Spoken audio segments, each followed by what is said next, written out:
Welcome to the deep dive. Today, we're taking the foundational blueprints of chemistry.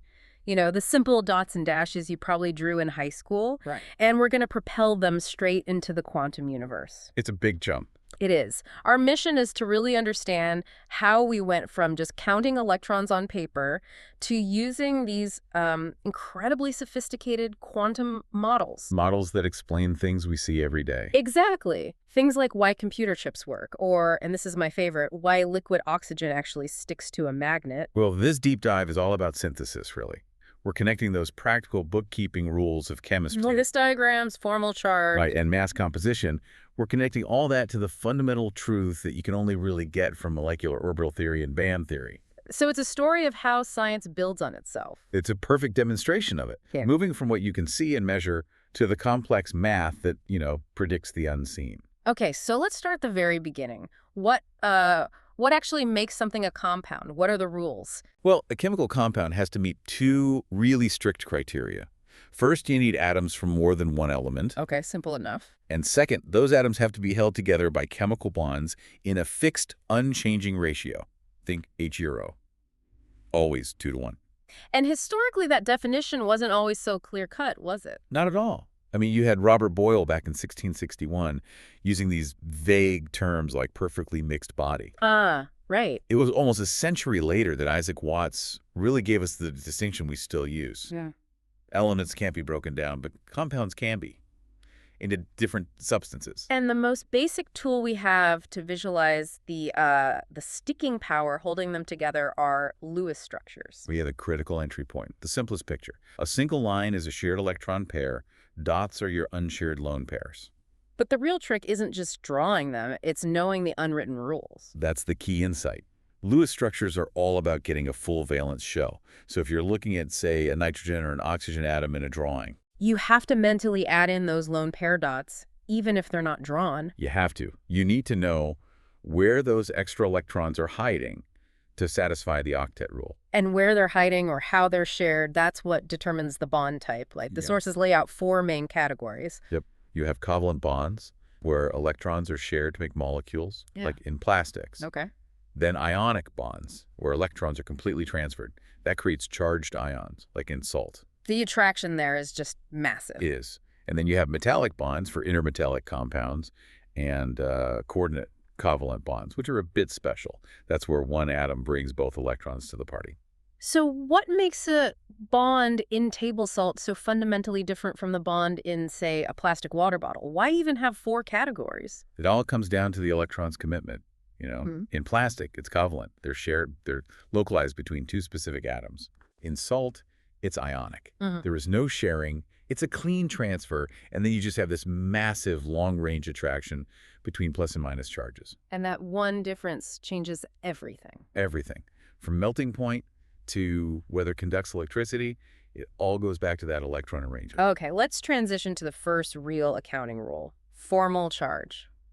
This feels like where we stop just drawing and start predicting things, like reactivity. It is. Formal charge is pure electron bookkeeping, and it is absolutely vital for understanding which part of a molecule is most likely to react with something else. It's how we assign a charge to one specific atom inside the molecule. Exactly. So how do we balance those books? What's the formula? Okay, so you take the number of valence electrons the atom should have, when it's all alone, Right, from the periodic table. from the periodic table. Then you subtract the non-bonding electrons it actually has in the molecule. And then, this is the key, you subtract half of the bonding electrons it's sharing. That half division is the important part. You're only counting its share of the bond. Precisely. So let's make this real. The sources used methanol, COH, the neutral molecule. Okay, perfect example. In neutral methanol, the oxygen atom has 4 non-bonding electrons. That's 2 lone pairs. And it's in 2 bonds, so that's 4 bonding electrons. Right. Oxygen's in group 16, so it brings 6 valence electrons. The math is 6 minus the 4 non-bonding minus half of the 4 bonding, 6 minus 4 minus 2. which is 0. The formal charge is 0. It's stable. Okay, but now let's say it acts as an acid, it loses a proton and becomes the methoxide anion, COHO. What happens to the charge then? Well, now that oxygen has gained those electrons from the bond to hydrogen. So it has 6 non-bonding electrons, 3 lone pairs, and only one bond, which is 2 bonding electrons. So the calculation changes? It does. It becomes 6 valence electrons, minus 6 non-bonding electrons, minus half of 2 bonding electrons. 6 minus 1. It's minus 1. A formal charge of minus 1, and we know it's located specifically on that oxygen atom, and that tells a chemist exactly where that molecule is going to be reactive. But you pointed out it's a very formalized model. It kind of ignores the messier reality of dipoles. Oh, absolutely. It's a mathematical trick that's tied to the Lewis model. It pretends every covalent bond is shared perfectly equally. Even though we know oxygen is way more electronegative and is pulling all that electron density towards itself. Right. Formal charge just ignores that unequal sharing. But what it does do is give you the correct overall net charge. And you have to show those pluses and minuses, especially in things like Sauterians, where the net charge might be 0, but you've got charged parts inside. Okay, so from counting electrons to just weighing them, mass percent composition, this feels like the most practical real-world measure. It is. This is the forensic chemist's tool. It tells you the relative amount of each element in a compound by its mass. If you're doing quality control on a gotcha pharmaceuticals, this is how you know it's pure. And the formula is pretty straightforward. It is. It's just the mass of an element in 1 mole of the compound divided by the total molar mass of that compound times 100. And the example is sodium bicarbonate, NiHCO, baking soda. A classic. Its molar mass is about 84 grams per mole. And if you run the numbers, you get a fixed percentage breakdown. Let's see. Sodium is 27.36%. Carbon is 14.30%. Hydrogen is just 1.20%. And oxygen makes up the rest, 57.14%. And that ratio is invariant. It defines sodium bicarbonate everywhere in the universe. And the check is, of course, they have to add up to 100%. If they don't, you've either made a math error or what you're holding isn't pure sodium bicarbonate. It's that simple. It closes the books. Okay, we've covered the basics, the bookkeeping, but here's where those simple models really hit a wall. They do. Valence bond theory, the one behind Lewis structures, it treats electrons as if they're stuck between 2 atoms, which forces us into these messy workarounds like resonance structures. Sulfur dioxide is the classic case. You need that bond order of 1.5, and a single Lewis structure just can't show it. So the simple model just breaks. It breaks because the premise is wrong. Electrons aren't localized, they are waves, and they are delocalized. And that's the jump. That is the moment we have to leave the old models behind and jump into the quantum world with molecular orbital theory. MO theory. It correctly treats electrons as being spread out over the entire molecule. Not just in little balloons between 2 atoms. Exactly. So if we're thinking of electrons as delocalized waves, how does MO theory even start to build a molecule? It uses something called the linear combination of atomic orbitals, or LCAO. Okay. Think of the atomic orbitals, UGPD, as the fundamental waves of the isolated atoms. When the atoms get close enough to bond, their waves overlap and combine mathematically. And that combination has rules. It is a very strict rule. For every 2 atomic orbitals you combine, you must get 2 molecular orbitals out. One is a bonding MO, and one is an antibonding MO. What's the difference between them? Energy and stability. The bonding MO, we call them sigma, or pi, is the stable one. It has lower energy because the electron density is concentrated right between the nuclei, holding them together. It's the glue. The antibonding MO sigma star, or pi star, is the unstable one. It's higher energy because the electron density gets pushed away from the region between the nuclei. It actually creates a node there, which pushes the nuclei apart. Wow. So we're building these incredibly abstract molecular orbitals, but we still fill them with electrons using the same old rules. Pauli's exclusion principle, Hund's rule. We absolutely do. The rules are fundamental. Electrons fill the lowest energy MOs first. You can only put a maximum of 2 in each, and if you have orbitals at the same energy level... Degenerate orbitals. Right, degenerate orbitals. The electrons have to spread out, 1 in each, before they pair up. That's Hund's rule. And once we've filled this energy diagram, the theory lets us calculate the true bond order, the actual strength. And that's where his predictive power really shines. The calculation is simple. You take the number of electrons in all your bonding orbitals, subtract the number in all the antibonding orbitals, and then just divide by 2. So for H, you have 2 bonding electrons, 0 antibonding.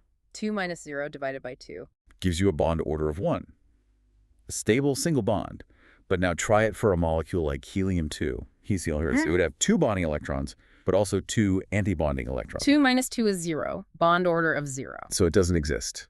It's incredible that a simple bit of arithmetic based on this quantum model can just tell us that something is impossible to make. It saves experimental chemists a lot of time. But the ultimate test, the real aha moment for MO theory, comes down to a historical debate about oxygen and magnets. The magnetic mystery of oxygen. I love this. So if you draw the Lewis structure for Oro, your simple valence bond theory says all 12 valence electrons are neatly paired up. It does. Which would mean the molecule should be diamagnetic. It should be slightly repelled by a magnetic field. That's the prediction. That's the prediction from the simple model. But when you build the MO energy diagram for Oro, you fill up the 12 electrons in the bottom. They fill the bonding MOs. Mm-hmm. But when you get to the very highest energy levels, you have two degenerate pi star antibonding orbitals, and you have 2 electrons left to place. Hund's rule takes over. So they don't pair up. One goes into each orbital. One goes into each, singly, which means you are left with 2 unpaired electrons. And unpaired electrons means? It means the molecule is paramagnetic. It should be attracted to a magnetic field. And the experiment? The experimental evidence is undeniable. You can watch videos of it. Liquid oxygen is strongly attracted to a magnet. It will literally stick between the poles of a strong magnet. Wow. So MO theory is the only one that gets it right. It's the only model that correctly explains this fundamental observable physical property. That concept of delocalization is such a huge leap, moving from electrons stuck between 2 atoms to, being spread out over a whole molecule like benzene. It is. So if that kind of thinking, that symmetry-based thinking, works for molecules, how do we apply it to totally different systems, like inorganic metal complexes? That is precisely the question that led Roald Hoffmann to develop what's known as the isolobal analogy. Okay, what's that? It's a conceptual bridge. It connects 2 seemingly separate worlds: main group organic chemistry and transition metal chemistry. And it's all based on the idea of frontier orbitals. The HOMO and LOMO, highest occupied and lowest unoccupied molecular orbitals. Exactly, the orbitals right at the edge of the filled and empty states. The analogy says that 2 molecular fragments, maybe a simple CH group on one hand and a really complicated organometallic chunk on the other, are isolobal if their frontier orbitals are similar. Similar in what way? Similar in their number, their symmetry, their approximate energy, and their general shape. And what's the point of that? What does it let you do? It's a predictive tool. It lets you swap parts. It says you can take a piece of a molecule that's governed by the simple 8-electron rule. Like our CH group. And swap it for a piece that's governed by the much more complex 18-electron rule used for metal complexes, like, say, a copo fragment. And you can predict the structure of a brand new complex compound. Because their frontier orbitals are analogous. Precisely. It's this beautiful testament to the idea that the underlying quantum rules transcend specific elements. Okay, so let's take that idea of combining orbitals and just scale it up to infinity. We're moving from a single molecule to a solid-state structure, a piece of metal or a computer chip.